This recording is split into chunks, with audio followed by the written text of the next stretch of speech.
Gak boleh pulang. Pulang kita ya lah. Ya di segmen ini yang sudah kita janjikan tadi kan. Ya. Segmen kada Bararamang. Tetap lawan Pak Ustadz. Nah, Pak Ustadz yang dari Mekah sama ya, datang pulang di samping dengan Mang Ali. Bahagiaan. Ali kece. Ini anu Pak Ustadz. Kita nih kali ini kita bahas apa ngaranya apa? Tentang taubat. Bukan taubat. Gitu. Tabayatu taubatan. Taubatan, jangan panas lah. Tebakarnya. Nah ini Pak, tentang taubat nih Pak. Oke. Apa pertanyaannya? Apa itu taubat? Jadi kalimat taubat itu asal usulnya dari tabayatu taubatan. Bisa dimaknai kembali, bisa dimaknai ada keinginan untuk menjadi orang yang lebih baik karena telah melakukan sebuah kesalahan, kemaksiatan. Nah, jadi kemaksiatan itu kan sesuatu yang tidak baik, terlarang. Nah, orang yang berani melakukan pekerjaan maksiat itu, dia adalah orang yang menyalahi aturan. Nah, maka kemudian dia harus bertaubat dari kesalahan itu kembali kepada jalan yang benar. Jadi dengar kah? Kita harus kembali ke jalan yang benar. Kembali ke jalan yang benar. Jangan menangis. Karena begini, jalan yang benar itu adalah jalan yang diridhoi oleh semesta. Oleh Allah, oleh manusia gitu. Sehingga apabila kita tuh komitmen kepada yang benar, maka insya Allah hidup ini tidak terlalu terdesak. Jadi kita itu lempang hidup itu. Kalau dalam tekanan, maka orang ini banyak masalah. Nah, maka ada taubat secara pribadi, individu, ada taubat secara massal. Nah ini nih. Massal ini aku nggak tahu. Sendiri belum tahu juga. Kalau sendiri, kayak tahu tentang sendiri, taubat sendiri itu. Jadi taubat sendiri itu adalah tanggung jawab secara pribadi untuk hidup secara lurus, tapi kemudian dia menganggap bahwa ada kesalahan. Dan dia tahu betul ini memang salah. Maka jiwa yang merasa tidak tenang karena dosa tadi, lalu dia ingin menjadi hidup yang lebih baik, dia taubat pribadi. Taubat pribadi. Tapi kalau taubat secara massal, ini adalah kesalahan bersama yang menjadi budaya, dan hukum mengatakan bahwa ini keliru. Nah, maka bagaimana komitmen orang banyak itu agar tidak mengerjakan perbuatan yang sebenarnya merugikan kehidupan.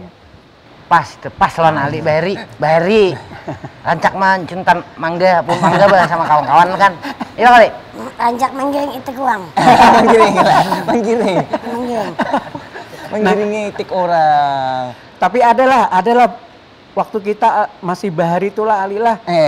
Kalau mengambil rambutan orang gitu ala kadarnya aja. Itu ada yang pekerjaan itu dimaklumi. Artinya wajar lah itu untuk anak-anak. Tapi Ali kan mulai dulu anak-anak, Pak Ustadz. Nah itu Bang. Tapi kalau di kampung dulu, kebanyakan bila naik makan turun, paling mau menati sudah bungkut Bang. Yang penting kan ada yang dipingguti. Bila mau bekarang nang itunya masih bakal jadian. Itu dimaklumi aja, tapi tetap tobat lah gitu. Kalau tahu Jepang masalah tobat pegang ini mendengar. Macam-macam lah. Nah, tapi tobat lah.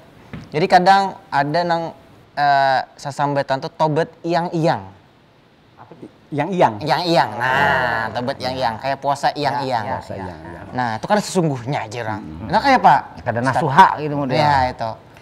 Jadi hidup manusia itu kan harus berproses sampai kepada tujuan. Nah, tujuan kita ini kan jelas gitu bahwa kita hidup bahagia di dunia, di akhirat. Ya. Nah, tapi selama perjalanan yang berukur dengan waktu, Nggih. ada kalanya orang bisa jadi misalnya terjerumus ke sebuah kondisi yang dikatakan tadi gelap. Ya, gelap. Terjerumus lah. Nah, lalu akhirnya karena inya merasa nikmat, karena pandangannya keliru ya terhadap yang namanya kegelapan tadi, anggap begitu. Ya. Lalu disadarkan tapi tetap kembali, disadarkan tapi tetap kembali. Nah, ini yang tadi dikatakan taubat yang Yang benar itu adalah taubatan nasuha. Nasuha. Nah, Taubatan nasuha. Taubatan nasuha. Jadi apabila sudah ada kesadaran bahwa ini keliru, dia harus cepat kembali. Kenapa harus begitu? Karena umur tidak tidak berbatas. Oh, tidak berbau. Ujar bahari kalau berbau. Ya, Jadi umur itu tidak berbau. Naudzubillah min dalik. Pas pada saat inya maksiat itu, tahu-tahu umurnya yang masih dianggap muda, 40-an misalnya, tiba-tiba Itulah. naudzubillah ada kecelakaan, meninggal. Innalillahi wa Padahal itu dalam keadaan masih belum taubat. Allah. Nah, maka kemudian memang betul. Apa sih pilihannya? Berbuat baik, toh menyenangkan juga. Nah, sementara orang tahu bahwa berbuat maksiat hanya sekedar memuaskan nafsu. Tapi nanti akan berdampak kepada hidup yang negatif. Hidup yang tidak nyaman, hidup yang merasa sempit. Jadi, tapi itulah nafsu ya kan? Nafsu itu seperti anak kecil. Diberi makanan, dia selalu meminta lagi. Terus menerus itu. Nah, maka bagi kita harus memilah-memilih bagaimana hidup ini istiqomah.